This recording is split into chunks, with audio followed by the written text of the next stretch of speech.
nossa vida há sempre um antes e um depois. Há sempre, não é? Todos os dias há sempre um antes e um depois. E o importante é nós termos consciência disso e, ao mesmo tempo, podermos aplicar esse conhecimento do antes para não cometermos os mesmos erros depois. Claro que não fui eu que encontrei Jesus. Jesus é que me encontrou. Ainda bastante novo, graças a Deus. Eu estou à procura aqui de um versículo, eu sei onde é que ele está, mas sabe que mesmo depois destes anos todos ainda a gente fica a tremer aqui em cima, porque é uma grande responsabilidade enfrentarmos uma assembleia, especialmente quando nos conhecem. Sabe, nós somos todos muito bons crentes diante dos que não nos conhecem. Diante dos que nos conhecem é mais difícil e é mais complicado. E eu tenho consciência disso. Por isso é que procuro, esforço muito para aplicar Gálatas, os frutos do Espírito. Vamos ler um versículo só. João 14, verso 6. João 14, verso 6. E alguns dos irmãos, um bom número de irmãos, já me conhecem há 41 anos, não é? Alguns já dizem, eu conheço muito bem, conheço de gingeira. Não sei se lá no Brasil é conhecido este termo, não é? É assim um conhecimento profundo, não é? Conheço muito bem os teus erros, conheço muito bem de gingeira. Não sei lá como é que é como é que se diz isso lá no Brasil. Então diz assim, no Brasil e na Roménia. Na Roménia também deve haver assim uma expressão dessas, não é? E noutros países também. Disse-lhe Jesus, eu sou o caminho e a verdade e a vida. Ninguém vem ao Pai senão por mim. Este foi o versículo que eu ouvi pela primeira vez numa pregação, num culto. Ainda que já tinha lido, ainda que quando li não percebi nada, não entendi nada, mas já o tinha lido antes. Eu nasci também bebé. Também nasci. E foi difícil o parto, a minha mãe sofreu muito. Dá-me a impressão que ela até gostava mais dos meus irmãos, porque não os fizeram sofrer tanto como eu, porque eu fui o primeiro, não é? E ela sempre teve dificuldade nos partos. Cresci numa família remediada, com muito trabalho, muito esforço. O meu pai era um pequeno ceareiro, alugava umas pequenas corelas, mas também tinha uma profissão, e ele conciliava ali o trabalho de sapateiro, e eu ainda aprendi algumas coisas e ainda metia as mãos dentro das botas daqueles trabalhadores, não é? Que quando chegava nem imaginam. Fiz a 4ª classe. Felizmente não apanhei muita tareia, mas o meu professor era mesmo não era nada mau, era rígido, não é? E alguns dos meus colegas apanharam muito. Eu sempre procurei fugir, não é? Tentar ficar assim um bocado escondido. Fiz a 4ª classe. Ao fim da 4ª classe, fui para casa, fiz a 4ª classe com 10 anos, fui para casa e fui trabalhar para o campo, trabalhar no campo. Não foi fácil. Mas eu gostava muito de ler. Fui sempre um apaixonado pela leitura. Havia uma família perto da nossa casa, lá na aldeia, cujos membros eram pessoas muito letradas. O chefe da família recebia o jornal semanal, todas as semanas, ele recebia, naquele tempo, o século. E um irmão deles, um dos irmãos dele mais novos, eram vários irmãos, tinha vários livros. Eu li Júlio Verne. Não sei, os irmãos aqui conhecem a leitura de Júlio Verne, não é? Em Viagem à Lua, aqueles livros, não é? Porque eu gostava muito de ler. Quando eu estava a caminho dos 13, o meu pai fez-me uma pergunta. Então, tu gostavas de ir outra vez para a escola? E pá, aquilo foi mesmo um soco do estômago, no sentido positivo. Quero. Então, voltei outra vez para a escola primária e o professor, que recebia uma mesada, ajudou-me a partir do mês de maio e junho, para fazer o exame de admissão ao liceu e à escola técnica. E eu fui para lá e fiz o exame, correu bem, fui admitido e meu pai inscreveu-me naquele tempo no ciclo preparatório. Eram 2 anos do ciclo preparatório. A escola ficava a cerca de 12, 13 quilómetros de distância da minha casa. Os transportes públicos já existiam, mas não eram fáceis os horários. E lá vou eu para a cidade grande, não é? Não era Lisboa, não é? Mas para mim já era uma cidade grande. Caldas da Rainha, para a escola Rafael Bordal Pinheiro. Havia o ciclo preparatório, 2 anos, e depois havia o curso geral do comércio e o curso de formação de serralheiro e o curso de ceramista. Eu optei pelo curso de formação de serralheiro. E lá andei 3 anos, de fato de macaco, a lidar com a serralharia. E acabei por fazer os 3 anos. Entretanto, por altura dos 13, 14 anos, foi oferecido lá para casa uns livrinhos que eram os Evangelhos de Mateus, Marcos e João. Falta Lucas. Mateus, Marcos, Lucas e João. E eu li aqueles livrinhos com uma grande ansiedade, mas não percebi muito do que lá estava, não entendi muito. Mas ficou alguma coisa ficou. Entretanto, houve uns irmãos que trabalhavam na Marinha Mercante e como faziam escala muito tempo em Lisboa, enquanto os navios descarregavam e carregavam, eles ficavam por ali, e alguns deles começaram a ir aos cultos em Lisboa e converteram-se e levaram o testemunho para a nossa aldeia. E alguns irmãos trabalhadores rurais que trabalhavam alguns dias para o meu falecido pai chegavam a andar no campo e falavam de Jesus, e falavam do amor de Deus, e falavam do Evangelho, e quando eles começavam a falar, toda a gente parava, encostados às enxadas. Nesta altura serviam-se do cabo para se encostar, não é? Às vezes eu brinco com o meu irmão: então o que é que andas a fazer? O que é que achas? E ele disse que é um sacho pequeno e um cabo comprido, que é para não me vergar muito. E então toda a gente parava para ouvir aquelas notícias maravilhosas, não é? Do amor de Deus. E alguns deles, nós conhecíamos pelo menos um, que tinha sido um homem mau no sentido de contencioso, turbulento, não é? Mas agora tinha uma vida diferente, tinha sido. Ultimamente tenho pensado muito nisto, irmãos. Cuidado, não sejamos só crentes convencidos, mas porfiemos por ser crentes convertidos. Não sei se os irmãos compreendem esta ideia, porque infelizmente, há crentes que são convencidos.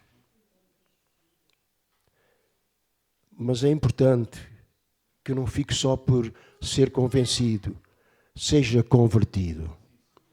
Então, entretanto fui para a escola e este testemunho da minha aldeia também passou pela cidade. Comecei logo a ser considerado protestante. Bullying. Naquele tempo não se dizia bullying, era perseguido. E eu tive alguns problemas, não é? Nesse aspecto. Foi lá que conheci não, andou lá, a Branca, a irmã Branca Caldeira. É do meu tempo da escola. Ela é mais nova do que eu, porque ela entrou logo a seguir, eu tive 2 anos em casa. E não só ela, também há um casal que vieram a converter depois, que foram meus colegas de escola. Lá na cidade. Pronto. Entretanto, acabei o curso, trabalhei em 2 oficinas de mecânica, como torneiro, ajudante. Torneiro era o chefe, os homens que lá estavam percebiam muito mais daquilo do que eu. Mas pronto. Mas depois chegou uma altura que aquilo já não me convencia. Com 19 anos comecei a pensar, mas onde aqui ganhava na altura 14 escudos por dia e o meu falecido pai tinha que pagar na altura 25 ou 30 por dia a cada homem que trabalhava para ele. Disse, mas onde aqui nem dá para... Olha, voltei para casa. Havia um colega meu que trabalhava no Laboratório Nacional de Engenharia Civil em Lisboa, um grande amigo, trabalhava, e um dia passei à casa dele e estive a conversar com ele e disse, ele levou-me uma inscrição para o laboratório. E eu concorri no princípio do ano de 63, e em junho de 63, já lá foram tantos anos, não é? Em junho de 63, eu fui admitido como, como é que é? Auxiliar, estagiário auxiliar. Que é complicado. Mas assinei aquele diploma, não é? Que os políticos assinam também. Há dias fico todo contente de mostrar aos meus filhos. Epá, tens um diploma desses? Tenho um diploma desses. E então, isto em 63. O primeiro trabalho que exerci, não foi trabalho, acompanhei o trabalho, foi não a inauguração, mas o ensaio de carga da ponte da Rábida no Porto. Isto em junho de 60, exatamente pelo São João, junho de 63. O ensaio de carga da ponte da Rábida no Porto. Olha, se eu estiver a cansar-vos, vocês levantem a mão que eu já sei o que é e calmo logo. Entretanto, em 64, houve uma campanha evangelística com pregadores estrangeiros na área das Caldas da Rainha. E já na minha aldeia havia uma casa de oração e foi feito um culto especial lá, um ou 2, e os meus pais, o meu avô paterno e os meus irmãos converteram-se nesse culto. Abril de 64, por aí. Em abril de 64. Eles converteram-se, eu estava em Lisboa, Pipi, não é? Eles riem-se, porque entendem, não é? Um rapazinho lá na grande cidade, e converteram-se, e aquilo chocou um bocado a nossa família, chocou um bocado, especialmente as minhas tias, chocou um bocado. E começaram logo a fazer bullying. Quando ele vier de Lisboa, ele vai dizer-vos como é que é. Em junho de 64, o meu falecido pai foi-me visitar a Lisboa, porque eu já há uns fins de semana que não ia à casa. Pois, andava lá em Lisboa, não é? Na má vida. Ele veio visitar-me. Como bom português, trouxe um garrafão de água-pé para os colegas de casa, porque naquele tempo eu vivia num quarto mais 2, eram 3 em cada quarto, e agora o pessoal queixa, falta de habitação. Pois, éramos 9, 10, num T3. 10 num T3, incluindo a senhora arrendatária, que depois subalugava os quartos. Ele veio e trouxe novas de alegria, onde vinham os lugares de culto em Lisboa e os horários. E o horário que era mais adequado era o culto na Travessa Henrique Cardoso. Alguns irmãos conhecem, ainda se lembram, não? Acho que agora está fechado. Não, foi entregue aos romanos. O vosso povo ainda beneficiou de ter lá uma casa de oração. Então, ele trouxe. E eu fui ao culto. Quem estava a dirigir o culto era um grupo de jovens, filhos do irmão, um deles era um dos filhos do irmão Alfredo Machado, e o outro creio que era o João Bastos, naquele tempo ainda, João Bastos, e a irmã, que agora não me lembro o nome, que era a mulher do missionário sueco, que tocava a organeta. Como é? A organeta? Não, tem uma coisita ali, com pedal, não é? Eu ouvi, eles pregaram sobre este versículo. O porteiro fez força para que eu tomasse a decisão, mas não foi naquele dia. Meu pai voltou para casa, mas este versículo não saiu mais da minha cabeça. E o Espírito Santo contendia comigo. Ainda fui a uma missa na igreja de São João Batista, que fica ao cimo da avenida da igreja, lá em Alvalade, e agora fiquei num problema. Afinal, qual é o caminho? Afinal, qual é o caminho? Mas o versículo continuava. Jesus disse: eu sou o caminho, a verdade e a vida. Ninguém vem ao Pai senão por mim. 64 de agosto, saio do laboratório para ir para a vida militar, obrigatório, mas tenho direito a férias. Então meto férias. Como me tinha atrasado no trabalho, fiquei mais uma semana a acabar o trabalho que tinha em mãos, penso que relacionado precisamente com o ensaio de carga da Ponta Rábida, e fico lá mais 8 dias. Quando apanho o autocarro para Caldas da Rainha, o autocarro Lisboa-Caldas da Rainha parava em Torres Vedras. E quando havia uma estação, não é? Como é que se chama agora? Central de caminhonagem, não é? A estação, e lá vem o cobrador dizer: quem sair e que siga, marque o seu lugar, faz favor. Está bem. Eu marquei o lugar e saí. Mas deparo-me com um cenário que me chocou e onde o Espírito Santo me convenceu da situação em que eu estava. Eu vou ser franco. Uma senhora, uma menina jovem, tirou da mala o seu cigarrinho e acendeu. E uma senhora que tinha, se calhar, de outro lugar, que tinha, se calhar, a idade de ser avó, puxa do cigarrinho e pumba, começa a fumar. Eu, na altura, também fumava. E eu olhei para aquilo e o Espírito Santo contendeu comigo e eu disse: o mundo está perdido, mas eu também estou perdido. E disse: Senhor, perdoa-me e salva-me. E foi nesta altura que eu comecei a sentir o alívio, a presença de Deus na minha vida, e assumi o compromisso de o seguir todos os dias. Às vezes não é fácil. Não é fácil. Isto é o antes, agora ou depois.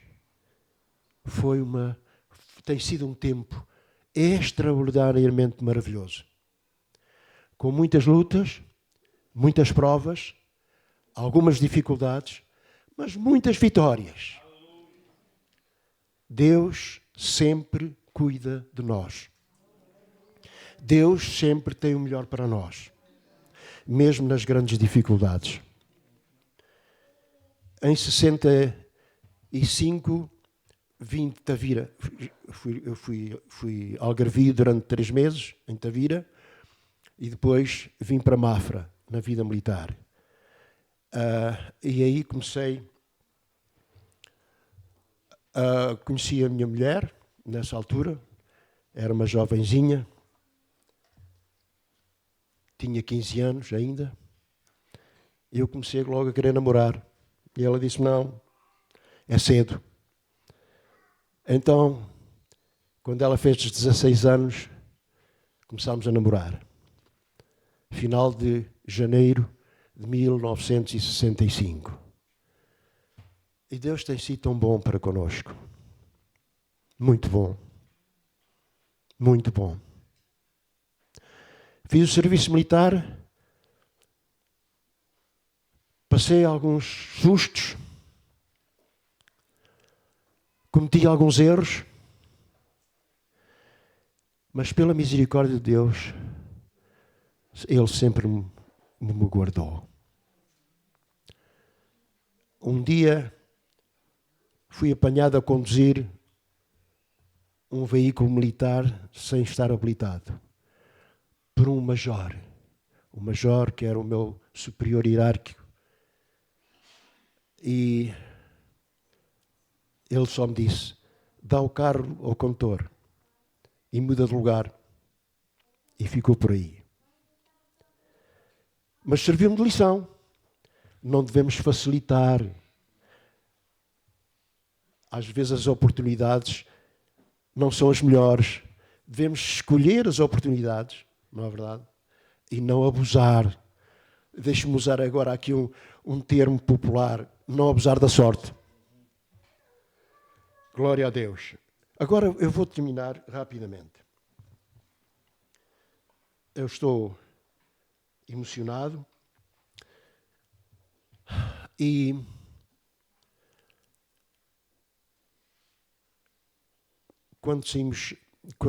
quando acabei o serviço militar em 67, novembro, casámos em 60, casámos logo, eu saí em 30 de novembro e casámos em 3 de dezembro.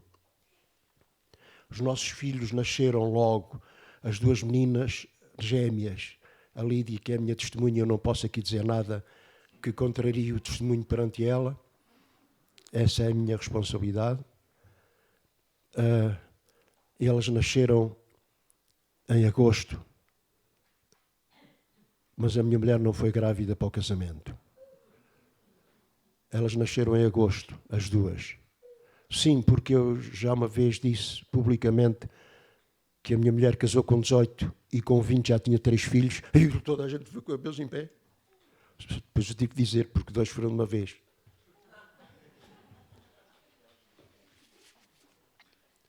Glória a Deus. Os meus sogros foram como pais para mim. Os meus sogros.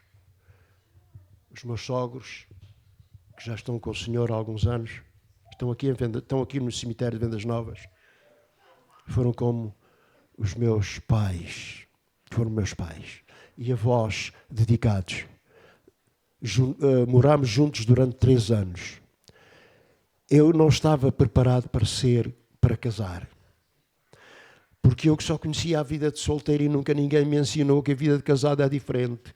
E que antes de casar pense em ter casa. E antes de casar pense que tem responsabilidades familiares. Sabe uma coisa? Alguém me acusou, um dos pioneiros disse-me, deixa os teus filhos com os teus sogros e vai pregar o Evangelho. Naquela altura eu não lhe respondi, mas se fosse hoje respondia-lhe. Que me interessa a mim ganhar os outros e perder os meus. Enfim, mas eles foram como pais para mim. Em 1966, faz agora 60 anos, eu assisti ao primeiro campo bíblico lá na Foz do Orelho. E em 1967, num dos acampamentos, no acampamento 67, em agosto, eu recebi uma chamada de Deus para servir a tempo integral.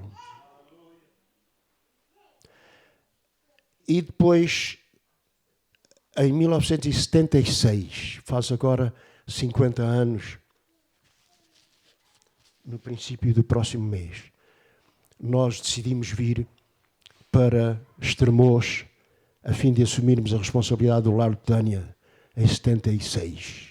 Mas eu quero dizer aos irmãos que entre 72 e 76, Deus fez grandes milagres na nossa vida. Pela fé, comprámos um bairro social com 7 moradias. Pela fé. Deus honrou a nossa fé. E em 76, porque estávamos no Lar Betânia, desfizemos-nos do bairro. O lucro do negócio deu para fazermos uma casa. Pagarmos as dívidas, porque estávamos endividados. Pessoas amigas que nos emprestaram dinheiro a juro na altura. Deus é fiel. Quando fomos para o Lar Betânia, nós não sabíamos nada, não conhecíamos nada, mas tínhamos uma paixão ardente.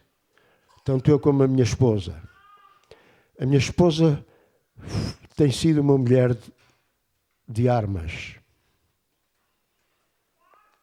Em Estremoz, chegou a cair de exaustão.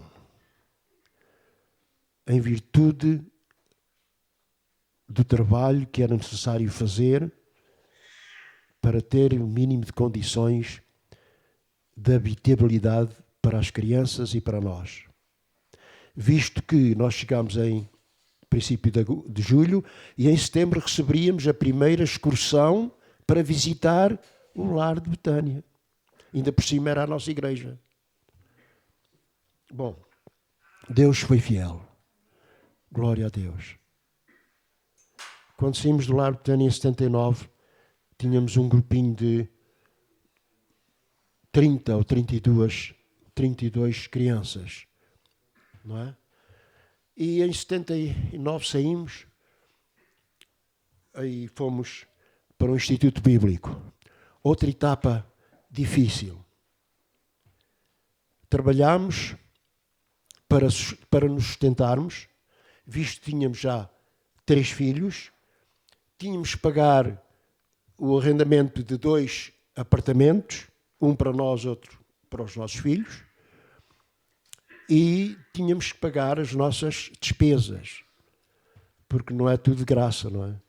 Não, tem que se trabalhar, tem que se pagar. Cheguei a ter 3 turnos. 3 turnos. Das 8 às 9, das 8 à 1, escola, das 2h30 às 5h30, nas obras, e às 7h30 às 10, biblioteca, para tomar conta dos namoricos.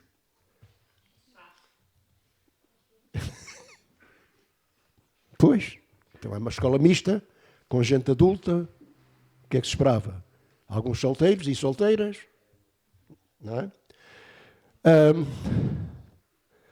O segundo trabalho que tive no Instituto Bíblico foi ir buscar os alunos dos missionários a Oeiras, à escola internacional, para Fanhões, e alguns deles deram muito trabalho.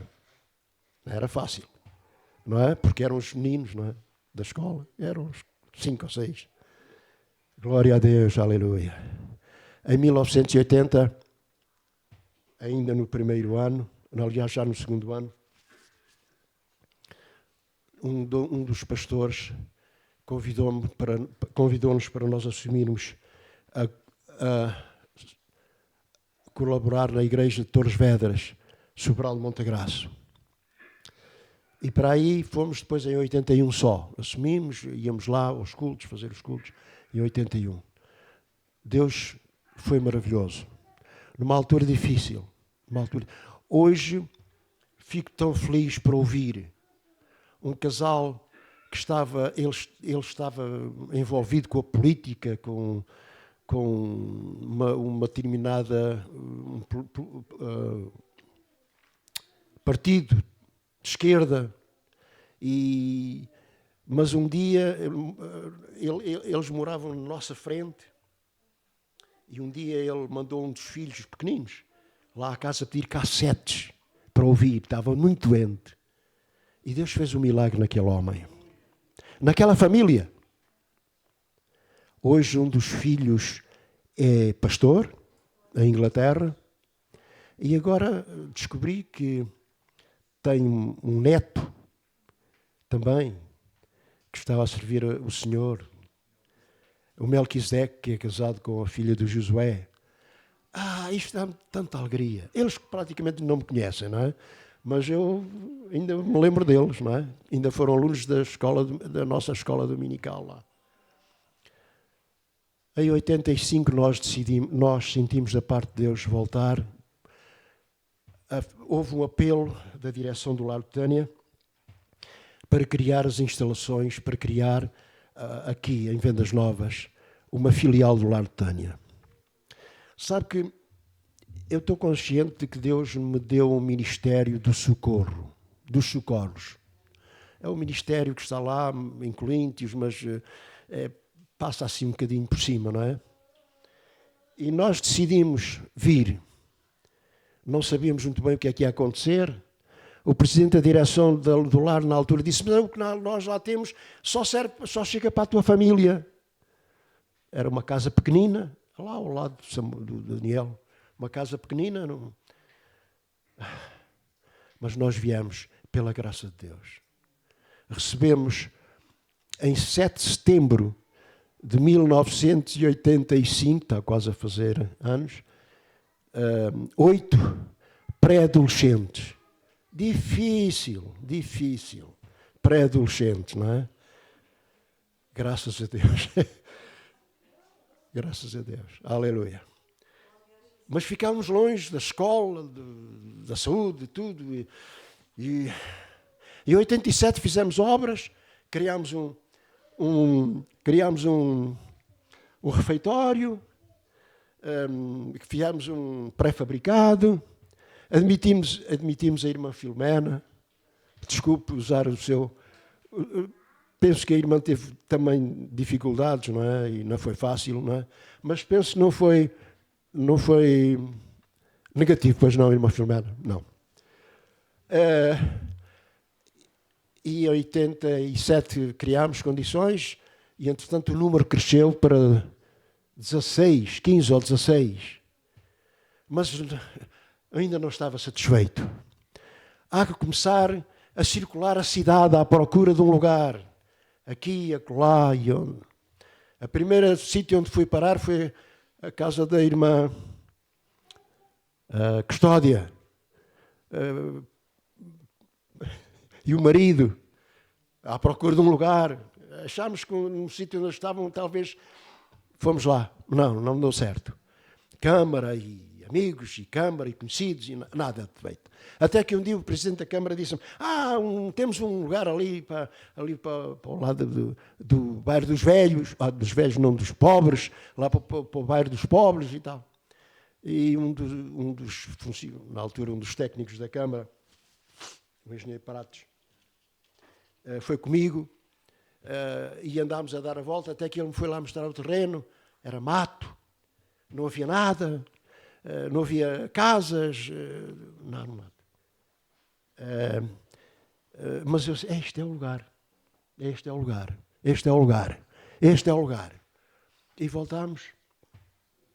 E na altura tive uma reunião com a Câmara e um dos vereadores, não vou dizer quem é, um dos vereadores, mas vocês e tal, a instituição, depois isto não vai dar nada.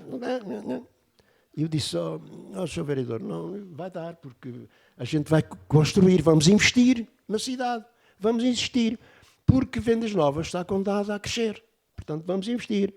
E graças a Deus, a Câmara cedeu-nos o terreno, vendeu-nos o terreno. Às vezes ceder parece que é tudo borla, não. Ajudaram muito, fizeram muito, com máquinas, com material, com pessoal, fizeram muito, ajudaram muito. E as últimas obras que fizemos lá, que foram inauguradas em 98, a Câmara contribuiu com 20% sobre o custo total das obras. Foi muito dinheiro que a Câmara investiu ali, graças a Deus. Quando saímos em 2007, deixámos uma casa com cerca de 50 utentes. 50 meninas, desde crianças de meses, 18 meses, creio que a mais pequenina tinha 18 meses, ou talvez ainda não tinha 18 meses, até já mulheres adultas, mulheres crescidas, algumas com formação superior já, e etc. Glória a Deus. Olha, pastor, desculpe, mas eu vou fazer um desafio. Quem não conhece aqui as instalações do Lar Betânia? Muita gente não conhece. Marque uma visita e leve 1 quilo de arroz. Está certo? Peça lá e faça lá uma visita para conhecer. É maravilhoso. A irmã Paula até pensava que aquilo já existia, não é? Não é, irmã Paula? Não tem mal nenhum, é normal. Mas não foi criado de raiz. Há uma fotografia que eu não sei se está lá, eu pensava que a tinha comigo, mas não tenho, onde está uma placa que eu mandei fazer e uma das meninas desenhou futuras instalações do Lar Betânia. Grande.